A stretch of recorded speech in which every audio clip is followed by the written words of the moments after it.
I do want to thank my colleague, Mr. Pasquale. He's been working so hard on TBI issues. I'm on the Armed Services Committee and been overseas to Afghanistan and Iraq and the Longeville Regional Medical Center, and done a lot with the VA hospital in Iowa City. TBI is such a huge issue for our military, but putting what you're talking about today into that larger context of TBI, I think, is really absolutely critical, because this is a part of a much larger problem. And again, want to thank Congressman Pasquale for being here today as well and participating in this. I like the focus on community, Doctor. I think we have to do that with respect to so many aspects of education and athletics.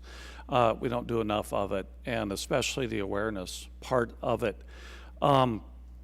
Also, I think whatever we do, it does, as I think everybody here agrees, it has to be evidence-based.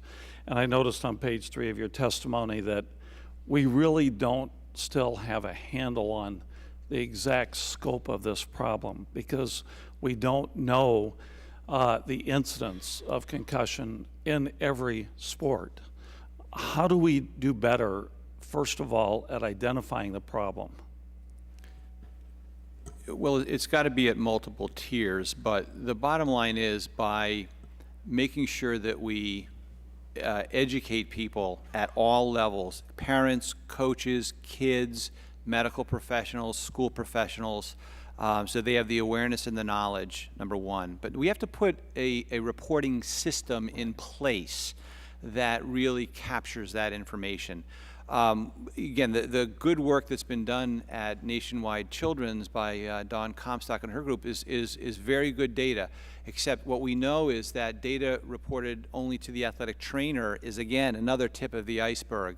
When we ask athletes after the season, when their threat is gone for losing time, and or we ask them a different question rather than did you have a concussion, instead we start to articulate what that means, we see much higher rates.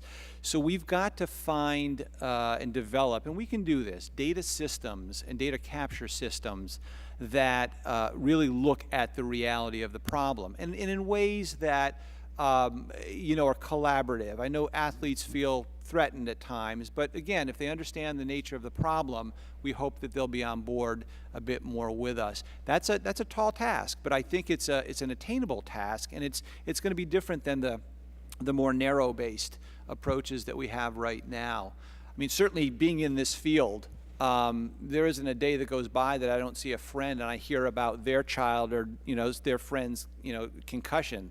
And most of those weren't reported along the way. So we know that we have to have a different system. In some ways, it's not unlike trying to determine just how prevalent TBI is among our veterans, and trying to screen as best we can, obviously, for TBI there. But to me, just finding the incidents and getting the actual accurate data for just how many athletes in particular sports and in the aggregate actually suffer concussions. We have to have those data in the first place before we can deal with the issue, it seems to me. And I want to go back to prevention. Congresswoman Woolsey mentioned that. Obviously, the only way that we can prevent concussions in athletes is not to have contact sports, but that's not going to happen. None of us would like to see that happen, I don't think. We'd like to see sports continue. They're wonderful for a variety of reasons, but can any of you, and Coach, if you'd like to speak just a little bit more, you didn't have a lot of time to answer Congresswoman Woolsey's question, but how do we prevent this from happening in the first place, and anyone else who might like to weigh in on this? Well, it's tough. You know, you as much safety procedures that you have in place on the practice field, on the game field.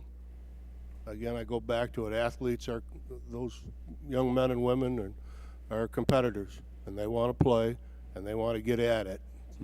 Excuse the expression, but they want to play the game, you know, and they're going to play it hard, whether it's male or female, and sadly, these things happen, just like the sprained ankle or the blown knee.